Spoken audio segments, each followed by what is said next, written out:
प्रभू येशू ख्रिस्ताच्या मधुर नावात आपणास सलाम.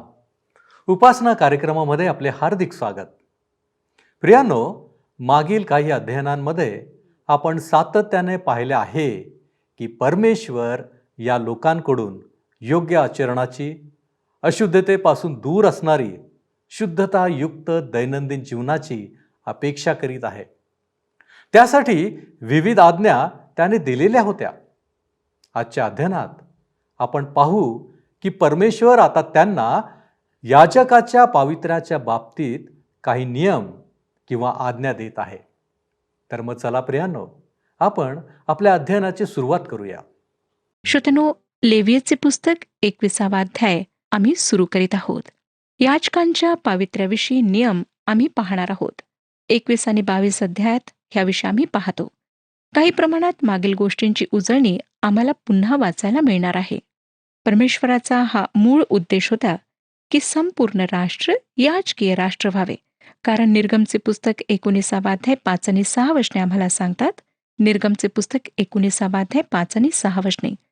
म्हणून आता तुम्ही खरोखर माझी वाणी ऐकाल आणि माझा करार पाळाल तर सर्व लोकांपेक्षा माझा खास निधी व्हाल. कारण सर्व पृथ्वी माझी आहे, पण तुम्ही मला याजक राज्य, पवित्र राष्ट्र व्हाल. हेच शब्द तू इस्रायल लोकांना सांग.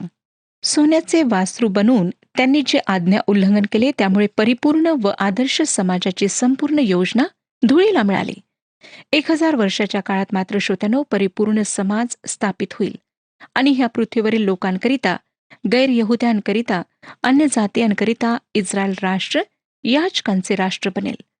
1000 वर्षाच्या काळात आणि अनंत काळात मानवी परिवाराचे 3 समूह असतील. पहिला समूह नवीन येरुशलेममध्ये येशू ख्रिस्ताची मंडळी, दुसरा समूह ह्या पृथ्वीवरील इस्रायल राष्ट्र आणि तिसरा समूह ह्या पृथ्वीवरील तारण पावलेले अन्य जातीचे लोक. इस्रायलांच्या अपयशानंतर परमेश्वराने फक्त एकाच वंशाला याजक म्हणून निवडले, लेवी वंश. म्हणून इस्रायलमध्ये मंडळी, याजकगण आणि प्रमुख याजक होते. श्रोत्यांनो, उच्च पदाकरिता उच्च प्रकारची बंधने असतात. अधिक जबाबदारी उच्च स्तरावरच्या जीवनाची मागणी करते. आज मंडळीला पवित्र याजकगण म्हणण्यात येते. प्रत्येक विश्वासणारा याजक आहे व देवाच्या कृपेच्या आसनापुढे जाण्याची त्याला मुभा आहे. प्रत्येक विश्वासणाऱ्याने पवित्र जीवन जगावे अशी आवश्यकता आहे व ते जीवन फक्त आत वास करणाऱ्या पवित्र आत्म्याच्या सामर्थ्याद्वारे शक्य आहे. पेत्राचे पहिले पत्र 4 अध्याय 4 ते 11 वचने आम्हाला सांगतात. वाचूया श्रोत्यांनो.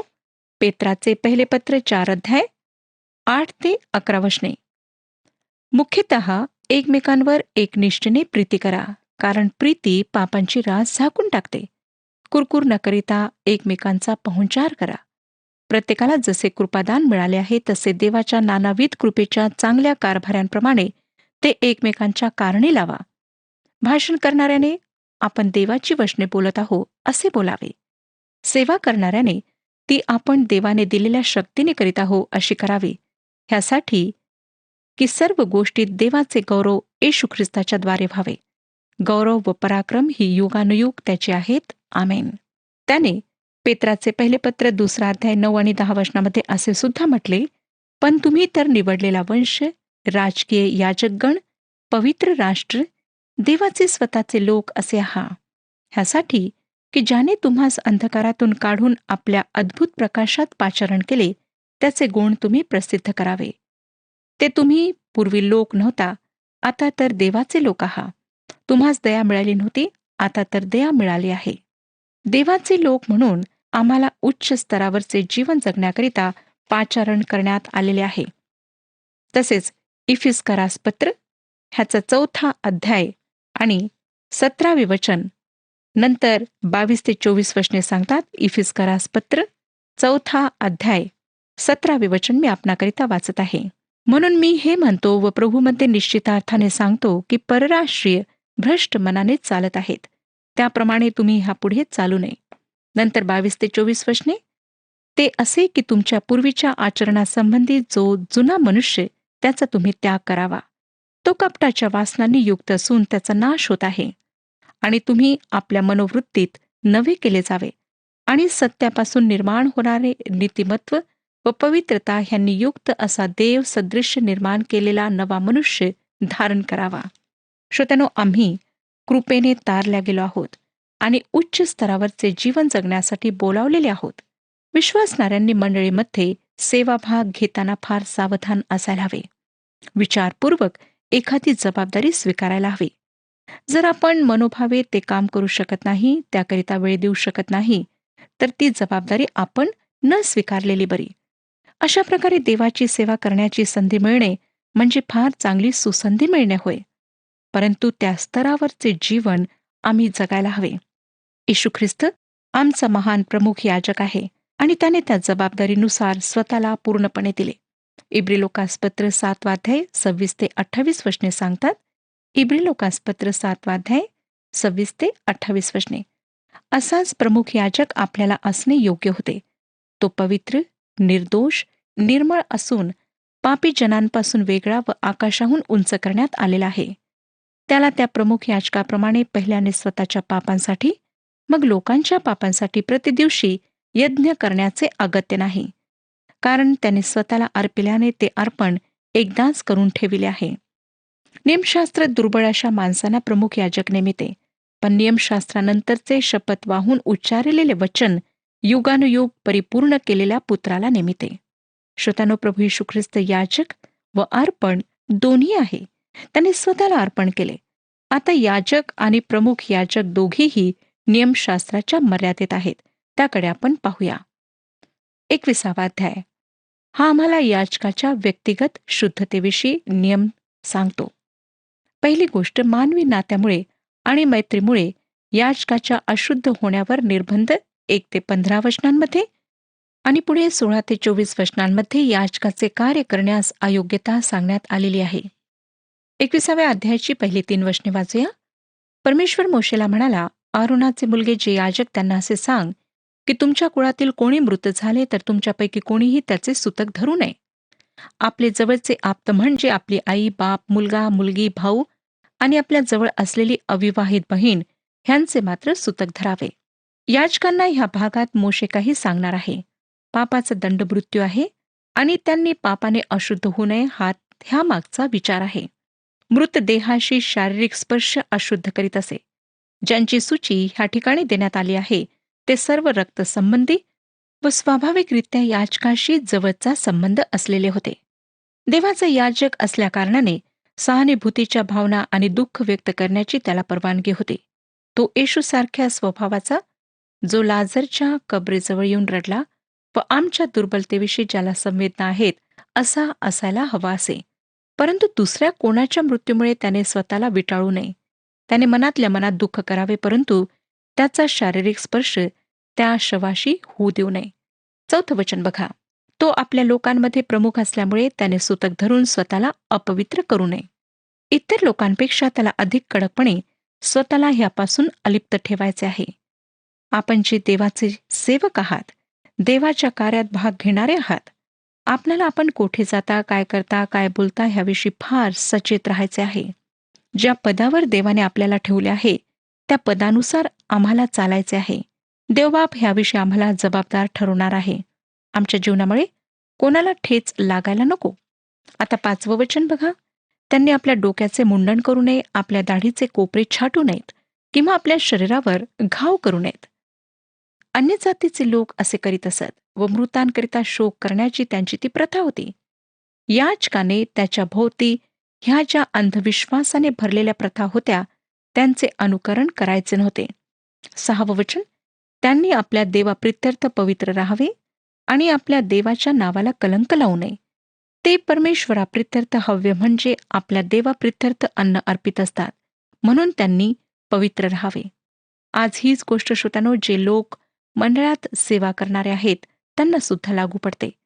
तिताला पत्र 1 अध्याय आणि 7-8 वचने सांगतात. तिताला पत्र 1 अध्याय 7 आणि 8 वचने. अध्यक्ष हा देवाचा कारभारी आहे म्हणून तो अदृश्य असला पाहिजे. तो स्वच्छंदी, रागीट, मद्यपी, मारका, अनितीने पैसे मिळविणारा नसावा, तर अतिथीप्रिय, चांगुलपणाची आवड धरणारा, मर्यादशील, नीतिमान, पवित्र, संयमी असावा. पुढे 7 आणि 8 वचने बघा. त्यांनी वेश्येला किंवा भ्रष्ट झालेल्या स्त्रीला आपली बायको करून घेऊ नये आणि नवऱ्याने टाकलेल्या स्त्रीशी लग्न करू नये, कारण याजक आपल्या देवाप्रित्यर्थ पवित्र आहे. तू त्याला पवित्र मानावे, कारण तो तुझ्या देवासाठी अन्न अर्पितो. त्याला तू पवित्र लेखावे, कारण तुम्हाला पवित्र करणारा मी परमेश्वर पवित्र आहे. ही वचने त्याच्या व्यक्तिगत आणि वैयक्तिक जीवनाविषयी आम्हाला सांगतात व त्यासुद्धा त्याला त्याच्या पदामुळे देवाची पवित्रता दर्शावी लागे. त्याने वेश्येला किंवा टाकलेल्या स्त्रीला आपली पत्नी करून घेऊ नये. ह्याचे कारण म्हणजे तो देवाची सेवा करीत आहे. याजक ख्रिस्ताचा नमुना असे.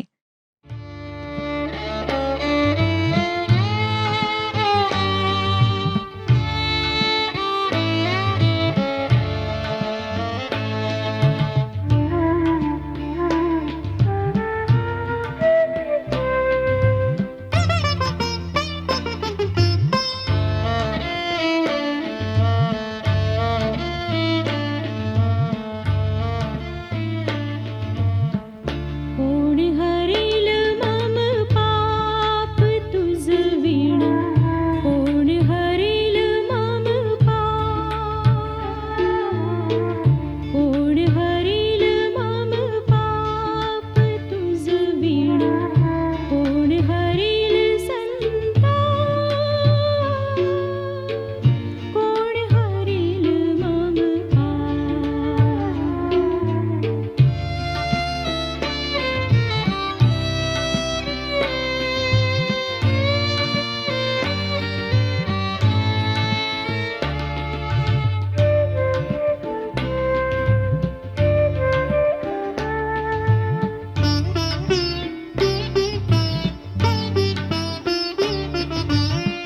ध्यान धारणा जप तप अवघा निष्फळ झाला व्याप.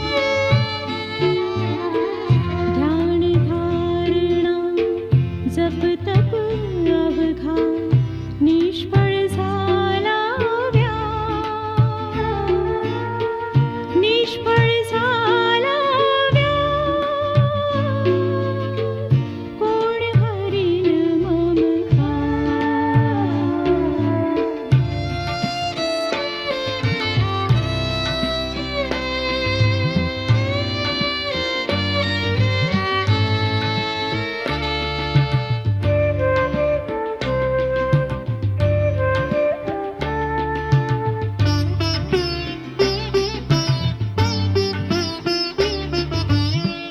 विद्या कुल धन सकल साधने झाला केवळ शाप. विद्या कुल धन सकल साधने झाला केवळ शाप, झाला केवळ शाप. कोण हरेल मम पाप.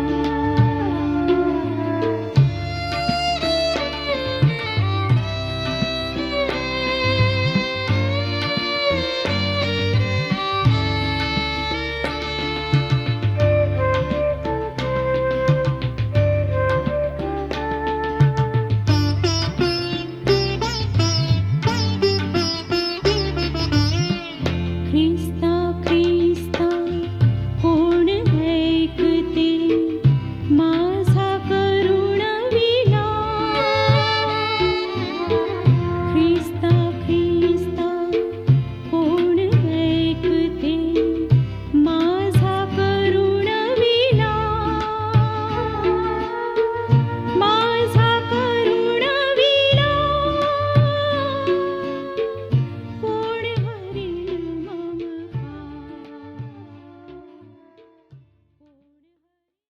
इफिस्करास पत्र 5 26 आणि 27 वचनांमध्ये मंडळी जी ख्रिस्ताची वधू आहे तिने स्वच्छ आणि पवित्र असावे असे सांगण्यात आले आहे. इफिस्करास पत्र 5 26 आणि 27 वचने. अशासाठी की तिला त्याने वचनाद्वारे जलस्नानाने स्वच्छ करून पवित्र करावे आणि गौरवयुक्त मंडळी अशी ती स्वतःला सादर करावी, म्हणजे तिला डाग, सुरकती किंवा अशासारखे काही नसून ती पवित्र व निर्दोष असावी. आता श्रोत्यानो, आपण पुढचे वचन वाचूया.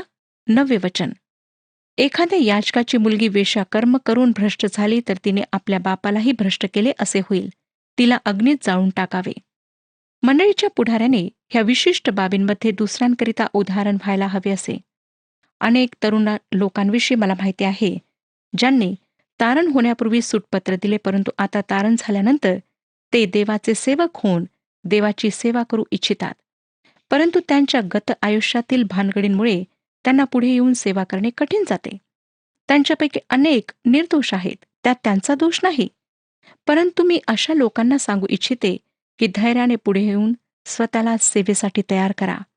एक गोष्ट मात्र की आपणाला लोकांकडून टीका मिळेल, परंतु परमेश्वर आपला उपयोग करून घेईल. दुसरी एक गोष्ट आम्ही समजून घ्यायला हवी, ती म्हणजे देवाच्या सेवकाची पत्नी सहयोगी देवाचा सेवक नाही. ती फक्त त्या देवाच्या सेवकाची पत्नी आहे. हीच भूमिका तिने पार पाडायची आहे. 9व्या वचनात म्हटले आहे की याजकाची मुलगी वेश्याकर्म करून भ्रष्ट झाली तर तिला अग्नीत जाळून टाकावे. का? कारण तिच्या वडिलांच्या पदामुळे. 10 ते 12 वचने. आपल्या भावांमध्ये जो मुख्य याजक आहे, ज्याच्या मस्तकाला अभिषेकाच्या तेलाचा अभ्यंग झाला आहे आणि पवित्र वस्त्रे परिधान कराव्यास ज्याच्यावर संस्कार झाला आहे, त्याने आपल्या डोक्याचे केस सोडू नयेत व आपली वस्त्रे फाडू नयेत. त्याने कोणाच्या शवाजवळ जाऊ नये, आपल्या बापाचे किंवा आईचे सुतक धरू नये. त्याने पवित्र स्थानाबाहेर जाऊ नये, आपल्या देवाचे पवित्र स्थान भ्रष्ट करू नये, कारण त्याच्या देवाच्या तैलाभिषेकाने त्याच्यावर संस्कार झाला आहे. मी परमेश्वर आहे. ह्या ठिकाणी पहिल्यांदाच प्रमुख याजकाचा उल्लेख आहे. देवाचा अभिषिक्त म्हणून तो देवासाठी अलग केलेला असावा. त्याने आपल्या डोक्यावर तो मुकुट घालायचा असे, ज्यावर परमेश्वरासाठी पवित्र हे शब्द कोरलेले असत, ज्याद्वारे तो कोण आहे, कोणाचा आहे व तो कोणाची सेवा करतो हे त्याला निरंतर स्मरण करून देण्यात यावे. त्याने आपली वस्त्रे फाडू नये. तो हिंसक नसावा. श्रोत्यानो, येशूच्या चौकशीच्या वेळी नियम तोडण्यात आला तेव्हा प्रमुख याजकाने भावनावश होऊन आपले कपडे फाडलेत. मत्ते कृष्णवर्तमान 26 अध्याय 65 वचन आम्हाला सांगते की तेव्हा प्रमुख याजकाने आपली वस्त्रे फाडून म्हटले, ह्याने दुर्भाषण केले आहे. प्रमुख याजकाने आपल्या आई किंवा वडिलांचे सुतक धरू नये. त्याने पूर्णपणे देवासाठी समर्पित असायला हवे होते व त्याच्या पदामुळे त्याने पापापासून अलिप्त राहावे हा नियम सांगण्यात आला होता. येशू ख्रिस्त सुद्धा शेवटपर्यंत आपल्या पित्याला समर्पित होता व त्याच्या शिष्यांनी सुद्धा राहावे अशी तो त्यांच्याकडून अपेक्षा करतो. आता पुढे 13 ते 15 वचने बघा. त्याने कुमारिकेशीच विवाह करावा. विधवा, टाकिलेली स्त्री, भ्रष्ट झालेली स्त्री अथवा वेश्या ह्यांच्यापैकी कोणालाही त्याने बायको करून घेऊ नये, तर त्याने आपल्या स्वजनातील एखाद्या कुमारिकेशीच विवाह करावा. त्याने स्वजनांमध्ये आपली संतती भ्रष्ट होऊ देऊ नये, कारण त्याला पवित्र करणारा मी परमेश्वर आहे. त्याने कुमारिकेशी विवाह करावा.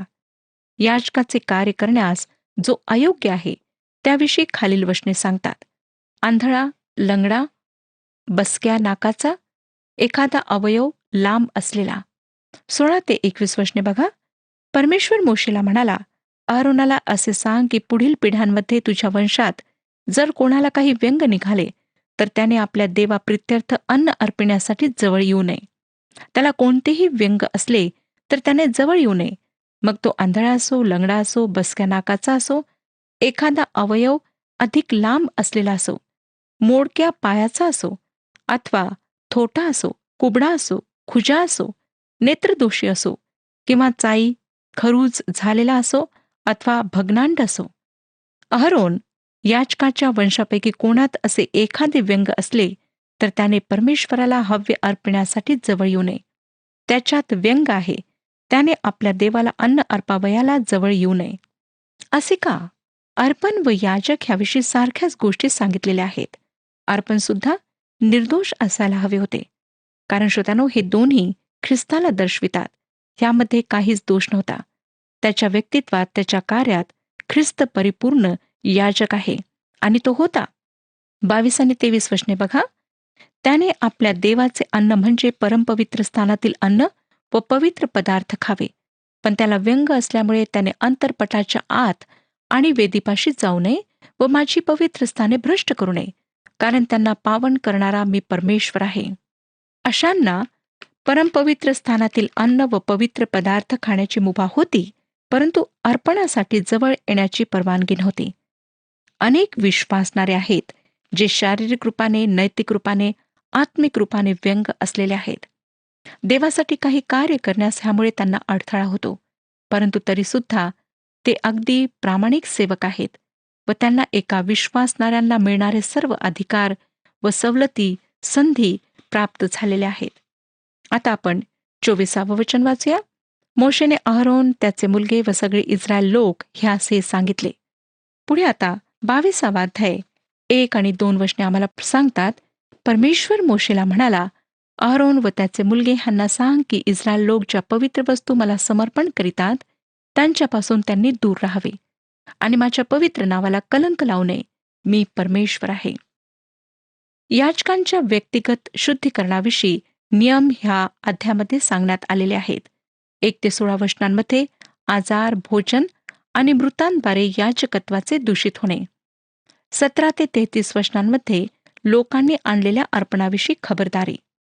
पवित्र व जगीक ह्यामध्ये अंतर असायला हवे होते. पवित्र स्थानातील कुठल्याही वस्तूंना अहरोनाला घरी आणण्याची परवानगी नव्हती. तो ते आणू शकत नव्हता. ह्यामध्ये आमच्यासाठी एक धडा आहे की देवाच्या पवित्र वस्तूंना आम्ही सर्वसाधारण वस्तू समजून उपयोगात आणू नये. 3 वचन, तू त्यांना सांग, पुढील पिढ्यांमध्ये तुमच्या सर्व वंशातील जो कोणी अशुद्ध असताना इस्रायल लोकांनी परमेश्वराला समर्पित केलेल्या पवित्र वस्तूंना हात लावेल त्याचा माझ्या समोरून उच्छेद व्हावा. मी परमेश्वर आहे. याजकाने त्याच्या कार्याच्या ठिकाणी निष्काळजीपणे व गमाळ्यासारखे जाऊ नये. जर तो असे करेल तर त्याला त्या कार्यापासून वेगळे करावे असे परमेश्वराने सांगितले. ह्याचे विश्वासणाऱ्यांकरिता लागूकरण आहे. करिंथकरास पहिले पत्र 11 अध्याय 31 आणि 32 वचने सांगतात. करिंथकरास पहिले पत्र 11 अध्याय 31 आणि 32 वचने, आपण आपला न्यायनिवाडा केला असता तर आपल्यावर दंड ओढवला नसता. ज्या अर्थी आपल्यावर दंड ओढवला आहे त्या अर्थी आपल्याला प्रभूकडून शिक्षा होत आहे, अशा हेतूने की जगाच्या बरोबर आपल्याला दंडाज्ञा होऊ नये. परमेश्वर याजक त्याच्या कार्याकरिता कशा प्रकारे अयोग्य ठरतो ह्याविषयी बऱ्याच गोष्टी पुढे सांगतो. 4 ते 9 वचने बघा. 22 अध्याय 4 ते 9 वचने, अहरोनाच्या वंशापैकी कोणी महारोगी अथवा स्राव होणारा असला तर त्याने शुद्ध होईपर्यंत पवित्र केलेले पदार्थ खाऊ नयेत. मृतामुळे अशुद्ध झालेल्या मनुष्याला किंवा वीर्यपात झालेल्या पुरुषाला जो कोणी स्पर्श करील, ज्याच्या स्पर्शाने लोक अशुद्ध होतात, अशा रांगणाऱ्या प्राण्याला अथवा ज्याच्या स्पर्शाने कोणत्याही प्रकारची अशुद्धता लागेल अशा मनुष्याला जो कोणी स्पर्श करील, म्हणजे जो मनुष्य ह्यांच्यापैकी कोणालाही स्पर्श करील, त्याने संध्याकाळपर्यंत अशुद्ध राहावे व पाण्याने स्नान करीपर्यंत पवित्र पदार्थ खाऊ नयेत. सूर्यास्त झाल्यावर तो शुद्ध ठरेल. त्यानंतर त्याने पवित्र पदार्थ खावे, कारण ते त्याचे अन्न होय. मेलेले अथवा शापदांनी पाडिलेले असे काही खाऊन त्याच्यामुळे अशुद्ध होऊ नये. मी परमेश्वर आहे. माझी आज्ञा त्यांनी पाळावी, नाही तर त्या पापाबद्दल त्यांना शिक्षा भोगावी लागेल आणि आज्ञाभंग केल्यामुळे ते मरतील. त्यांना पवित्र करणारा मी परमेश्वर आहे. श्रोत्यानो, याजकांनी त्यांच्या घरातील संबंधात सुद्धा पवित्र असावे. सामाजिक जबाबदाऱ्यात व संबंधात सुद्धा पवित्र असावे. व्यापारात सुद्धा ज्या ज्या ठिकाणी त्यांचा ह्या जगातील गोष्टींशी संबंध येतो त्या त्या बाबतीत त्यांनी पवित्र असावे, अशी परमेश्वराची त्यांच्याकडून अपेक्षा होती. त्यांना देवाकरिता पवित्र राहण्यासाठी अलिप्त करण्यात आले होते. त्यांनी दुसऱ्यांकरिता उदाहरण असायला हवे होते, आदर्श असायला हवे होते. काही गोष्टी इस्रायलांना व याजकांना ज्या गोष्टी सांगण्यात आल्या होत्या त्या सारख्याच आहेत. याजकांना काही विशेष सवलती नव्हत्या. सर्वसाधारण लोकात व याजकांमध्ये जी अशुद्धता असे तिला विधिव्रत शुद्ध केल्या जाई. याजकाचे खाजगी जीवन त्याच्या लोकांमधील कार्याशी व सेवेशी जुळायला हवे असे. 10 वचन बघा. तो म्हणतो, कोणा परक्याने पवित्र पदार्थ खाऊ नये, याजकाचा पाहुणा किंवा मजूर ह्यानेही पवित्र पदार्थ खाऊ नये. परदेशी किंवा परक्यांना दूर ठेवून पवित्र स्थानाशी पवित्रता कायम ठेवायला हवी होती. फक्त देवाची लेकरेच देवाची उपासना करू शकतात. 11 ते 13 वचने, मग याजकाने मोल देऊन कोणी मनुष्य विकत घेतला असेल तर त्याने तो खावा. तसेच याजकाच्या घरी जन्मले असतील त्यांनीही त्यातले खावे. याजकाची मुलगी कोणा परक्याला दिली असेल तर समर्पण केलेले पवित्र पदार्थ तिने खाऊ नयेत. याजकाची मुलगी विधवा असली अथवा नवऱ्याने टाकलेली असली आणि ती विनापत्य असून तरुणपणी होती तशीच आपल्या बापाच्या घरी परत येऊन राहत असली तर तिने आपल्या बापाचे अन्न खावे, पण कोणा परक्याने ती खाऊ नये. वचने पुढे स्पष्टीकरण देतात की जे याजकाचे व त्याच्या घराण्यात जन्मले आहेत तेच फक्त त्या अन्नाला खाऊ शकत असत. जर याजकाच्या मुलीने अन्य जात्यांमध्ये विवाह केला असेल तर ती ते अन्न खाऊ शकत नसे.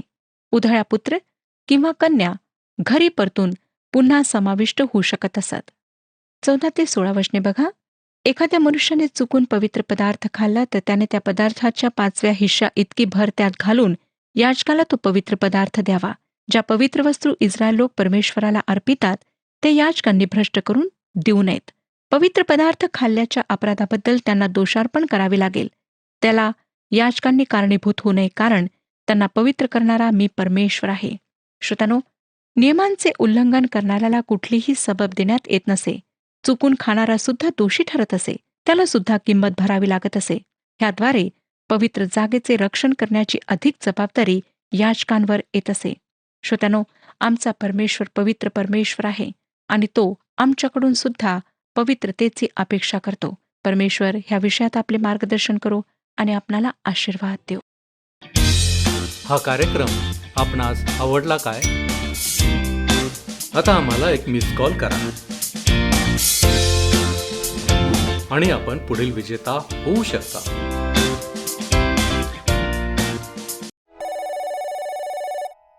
प्रियानो, आज आपण पाहिले की मानवी नात्यामुळे याजकाने स्वतःला कसे शुद्ध राखावे, तसेच अशी कारणे ज्यामुळे याजक आणि त्याचे नेमून दिलेले कार्य करण्यास अपात्र होत असे. याजक हे महत्त्वपूर्ण कार्य करणारे होते, म्हणूनच त्यांच्या पावित्र्याबद्दल परमेश्वराने अनेक गोष्टी सांगितलेल्या आहेत. आज कदाचित आपण याजक नसू, परंतु परमेश्वर आमच्याद्वारेही पावित्र्याची अपेक्षा करतो हे आपण कदापि विसरू नये. आता आपण प्रार्थना करू आणि आजच्या अध्ययनाची सांगता करू. सर्वसमर्थ आमच्यावरती दया आणि कृपा करणाऱ्या आमच्या महान प्रेमळ परमेश्वरा, आम्ही तुझ्या चरणापाशी आलेलो आहोत. प्रभूजी, तुझी इच्छा तू आज आमच्या समोर ठेवलीस. होय बापा, आम्ही तुझी लेकरं या नात्यानं अशुद्धतेपासून दूर राहावं. जसा तू पवित्र आहे तसं आम्ही त्या पवित्रपणामध्ये राहावं ही तुझी इच्छा आहे. आणि म्हणूनच प्रभूजी, सर्व दुष्टता, सर्व वैरभाव सोडून तुझ्यामध्ये अधिक दृढ होण्यासाठी प्रभूजी तू आम्हाला सहाय्य कर. होय बापा, तुझं कार्य करण्यासाठी आम्हाला नीतिमत्वतेची गरज आहे.